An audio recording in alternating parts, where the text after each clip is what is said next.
So, human parathyroid hormone, there are four parathyroid glands located on the posterior surface of the.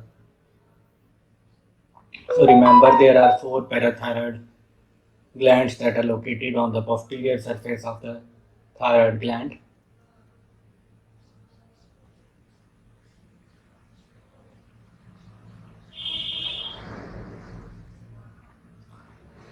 At the upper and the lower pole. So these glands they are small, measuring about length of 6 mm in length, 3 mm in width, and 2 mm in thickness. So they are a dark brown in color. So can anyone tell me why the parathyroid glands they are located on the posterior surface of the thyroid gland? So they are located here because that allows them to be in close proximity to blood supply of the thyroid gland. So that enables them to uh, regulate the calcium level in the bloodstream. Now, what are the cells which are present in thyroid? There are mainly two types of cells that are present.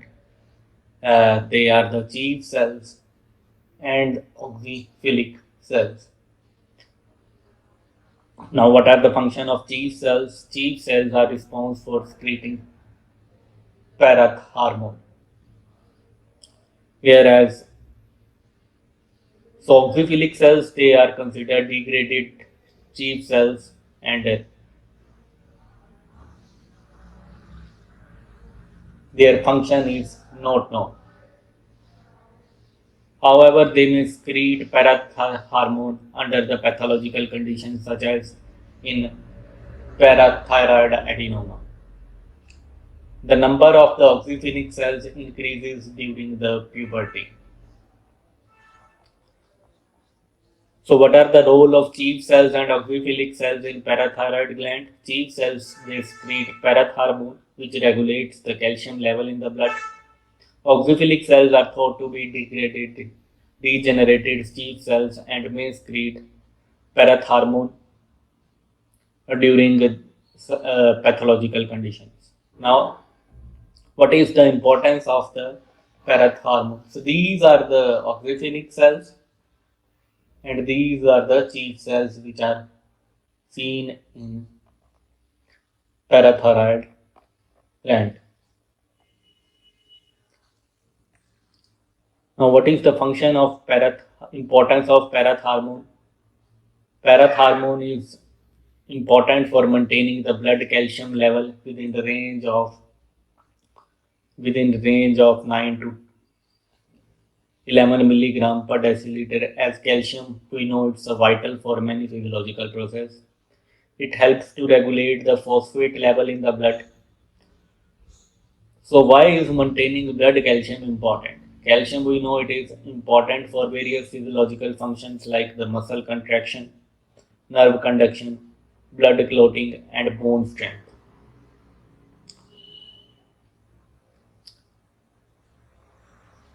So parathormone it is secreted by chief cells of the parathyroid gland, that is the source of secretion.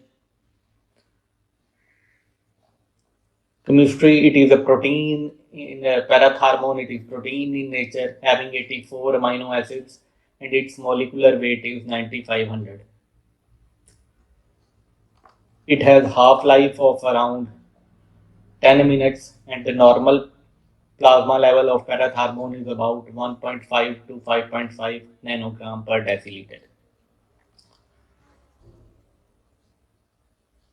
Now coming to the synthesis it occurs, it is parathormone, it is first converted into proparathormone in the endoplasmic reticulum. It is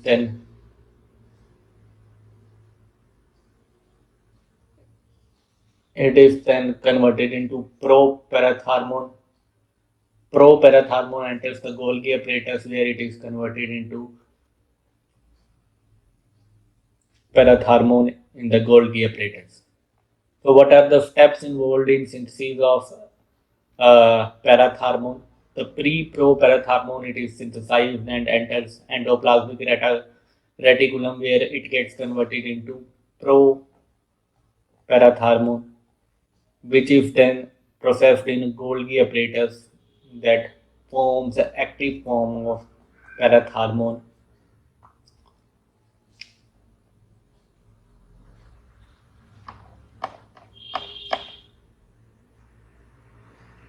Now, parathormone is primarily degraded by the Kupffer cells of the liver via proteolysis. So degradation about 20 to 30% of parathormone occurs in kidney and to lesser extent in other organs. So what role do the Kupffer cells play a role in parathormone metabolism? Kupffer cells, they are located in liver and responsible for breakdown of the parathormone via proteolysis. So what is the action of parathormone on the blood calcium level? The primary role of parathormone is to maintain the blood calcium level within range of 9 to 11 milligram per deciliter. Parathormone acts on three main effects, that is increasing the calcium level. So it increases the calcium resorption by stimulating the osteoclastic activity. On kidneys, remember, it enhances the calcium resorption and it decreases the phosphate resorption. On GIT, it indirectly increases the calcium absorption by stimulating the synthesis of active vitamin D. So how does parathormone maintain calcium level in the blood? Parathormone maintain calcium level by promoting the calcium resorption from the bones, increasing the calcium reabsorption in the kidney and enhancing the calcium reabsorption in the intestine indirectly through the active vitamin D synthesis.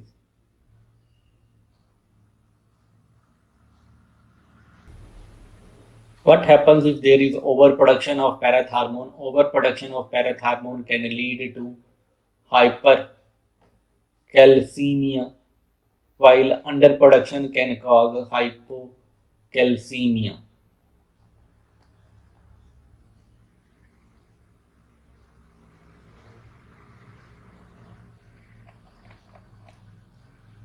So parathormone enhances the resorption of the calcium from the bones by acting on the osteoblast and osteoclast of the bone. The resorption occurs in the two forms. One is the rapid phase and other is the slow phase. The rapid phase occurs within minutes of the parathormone release, whereas the slow phase takes longer and involves cellular activity.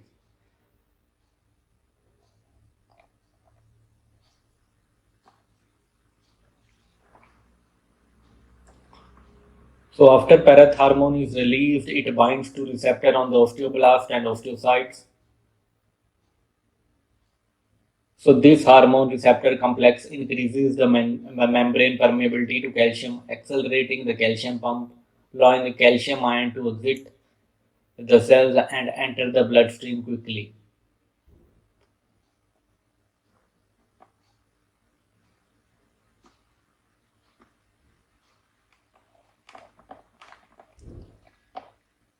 In the slow phase, the parathormone activates the osteoclast. Activated osteoclast release substances such as proteolytic enzymes. So activated osteoclast release proteolytic enzymes, citric acid and lactic acid from their lysosomes, which dissolves the organic bone matrix and release calcium ions into the blood directly. So parathormone stimulates the proliferation of osteoclast. So what substances are released by osteoclast during the slow phase of calcium resorption? The osteoclast release proteolytic enzyme like citric acid, lactic acid. These substances digest the organic matrix of bone, releasing calcium ions into the bloodstream. So, what is the role of vitamin D? Vitamin D is essential for the calcium resorption. Vitamin D3 undergo two steps of activation to become physiological active form. First step of vitamin activation occurs in the liver. Vitamin D3 is converted into 25 hydroxycholecalciferol. So this 25 decalciferol is the active product. Instead, vitamin D3 has to be converted into 125 dihydroxycholecalciferol in liver and kidney in the presence of parathormone. In the kidneys, 25 hydroxycalciferol is converted into 125 dihydroxycalciferol, that is the active form of the vitamin D3. So, what role does parathormone plays in the activation of the vitamin D? Parathormone stimulates the kidney to convert 25 hydroxycalciferol into the active form, that is 125 dihydroxycalciferol, that is the that is essential for calcium absorption from the GIT. In kidney, it increases the reabsorption of calcium ions from the renal tubules, primarily the distal convoluted tubule and proximal part of the collecting duct. It stimulates the formation of calcitrol in the kidney, enhancing the calcium absorption from the intestine. So, which renal structure are mainly involved in calcium reabsorption? The distal convoluted tubule and the proximal part of the collecting duct, they are primarily site for the calcium reabsorption influenced by parathormone. The action of parathormone GIT tract, it increases the absorption of calcium from the GIT by promoting the formation of calcitrol.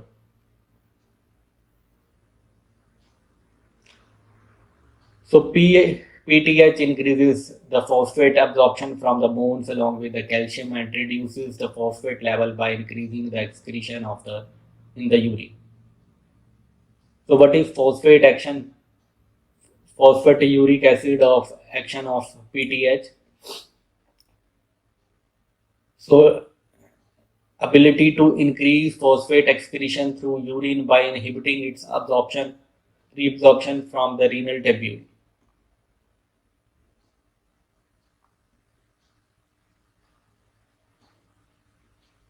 So what type of receptor does parathormone primarily bind to, and what is a resultant intercellular signal? It binds to PTRH1, that is a G coupled link receptor, and result in formation of CAMP as a second messenger. The parathormone is inversely proportional to the blood calcium level. Increase in the blood calcium level decreases the parathormone secretion. So these are the conditions where parathormone secretion decreases. So remember these for your exam point of view.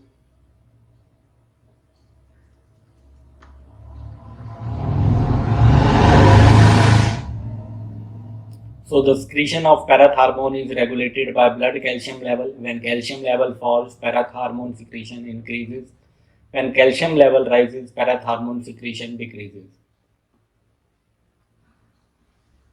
So low calcium stimulates parathormone secretion while high calcium level inhibit it. High phosphate level can also stimulate parathormone secretion to help excrete excess phosphate. Abnormal parathormone can lead to hypercalcemia or hypocalcemia, each associated with various clinical symptoms like muscle weakness, bone pain, kidney stone, or tetany.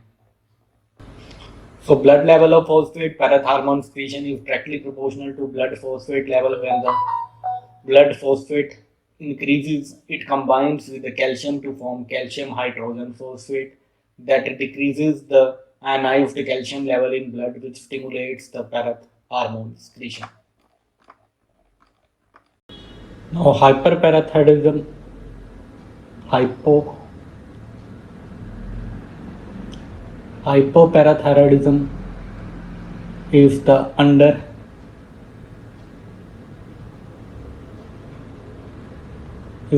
secretion of the parathyroid hormone, leading to decrease in calcium level, that is also known as hypocalcemia. Now, what are the causes of this hypoparathyroidism? That could be due to the surgical removal of parathyroid gland, removal, accidental or intentional removal during the neck surgeries, removal of the parathyroid gland during the thyroidectomy, or due to the autoimmune disorder where the body attack its own parathyroid gland, or it could be pseudo-hypoparathyroidism when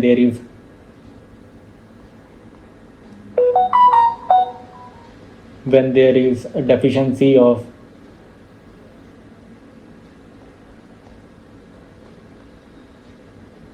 parathyroid receptors on the target cells.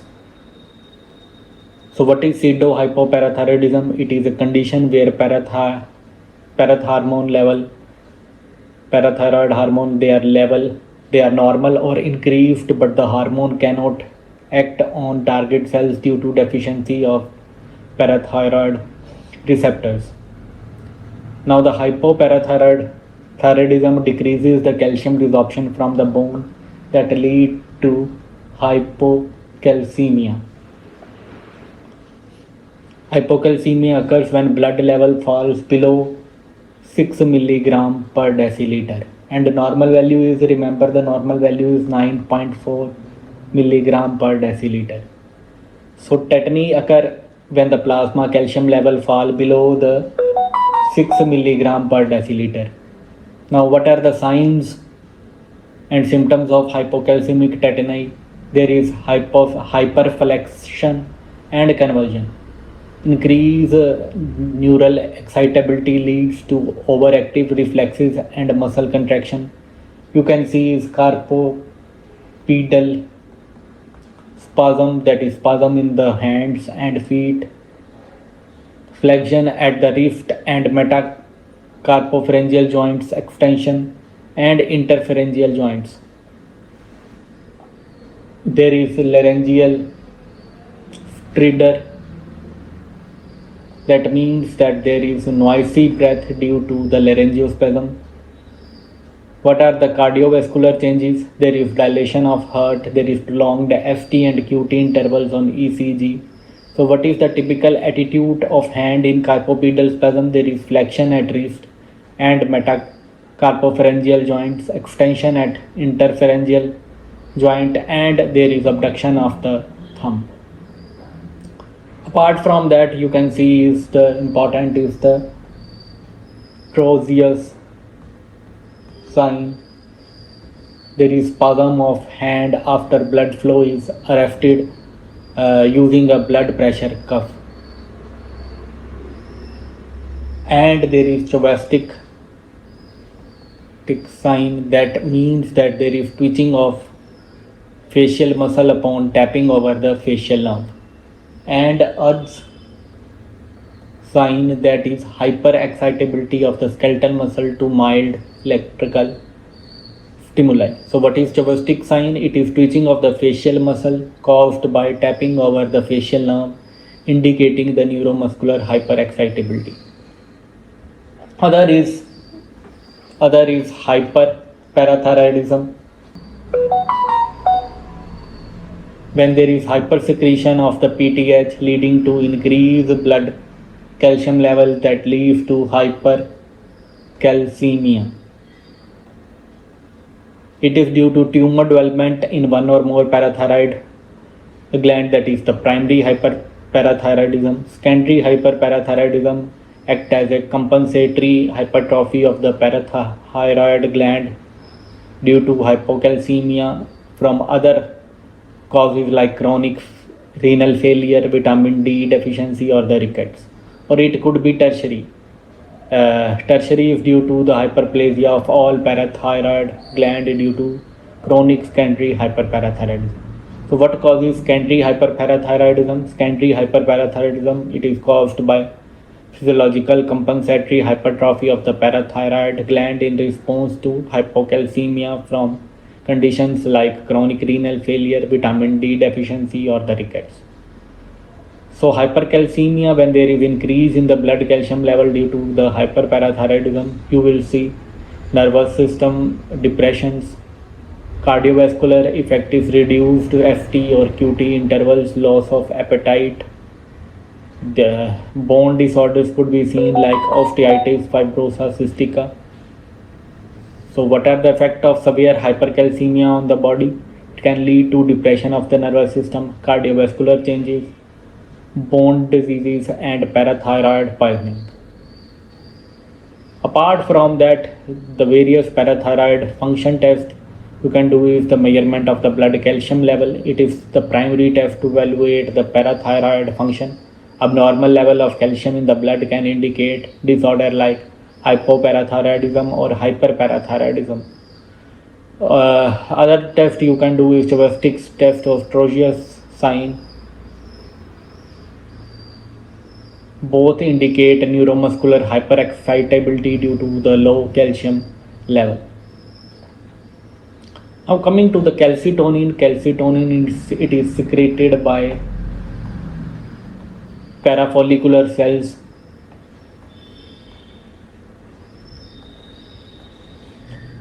in the thyroid gland.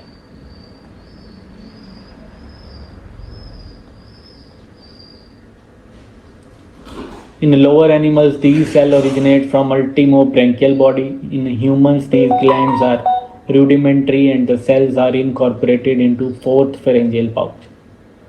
Calcitonin is also found in brain, prostate, bronchial cells of lungs, but physiologically, its role is not well understood. Calcitonin, it is a polypeptide made up of 32 amino acids with a molecular weight of 3400. Calcitonin is broken down and excreted by liver and kidney. Calcitonin helps to lower the blood calcium level by acting on bones, kidney, and intestine, counteracting the effect of parathyroid hormone. It stimulates osteoblast, promote calcium deposition, and inhibit osteoclast activity to reduce bone resorption.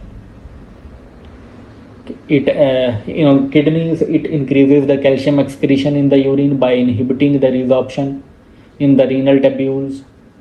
Intestine, it decreases the calcium absorption from the intestine into the bloodstream.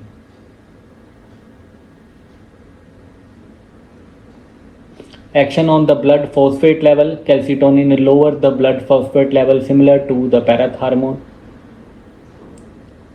It inhibits the phosphate resorption and promotes deposition in the bones, increases the phosphate excretion by reducing resorption in the renal tubules.